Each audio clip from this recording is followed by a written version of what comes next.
Gracefully, Grayson, Chapter 9. It turns out that I wouldn't have been able to go with her anyway.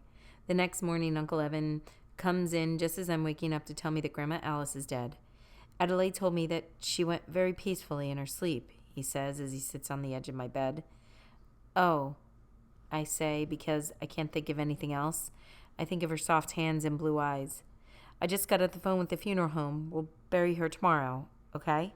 He says, watching me carefully. I feel like I should be doing something, like crying, but all I can do is nod. Uncle Evan waits for a minute before saying, okay, one more time. So if you don't want to talk, I guess I'll give you a little space. Aunt Sally and I are in the dining room if you need us. He gets up and watches me for a few more seconds before gently closing my door.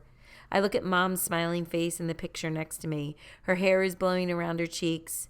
And on my bookshelf with my old toys and books from Cleveland are the framed pictures. The blue house, Dad holding me outside of my preschool, Mom pushing me in a swing at the park. I get out of the bed and look at them one by one. I keep waiting to feel sad about Grandma Alice, but I can only think of Mom's face and how if she got to be a grandma, she would probably have looked just like Grandma Alice did. The truth is that Grandma Alice had been pretty confused for as long as I can remember. It had been years since we really talked when I visited her. Mostly I'd just sit in her rocking chair and draw while she wiped down the clean countertops over and over again. I guess there were those really thin lemon cookies that we used to eat together at her kitchen table when I was younger. I remember them now, and the narrow tin of freshly sharpened colored pencils that Adelaide always had ready for me.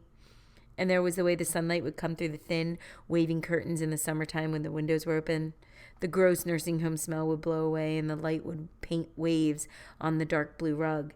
They would move whenever the wind rustled the curtains, and I used to bring my stuffed animals in my backpack, and Grandma Alice and I would sit in the middle of the waves and pretend my teddy bears were swimming all the way across a rough, giant ocean.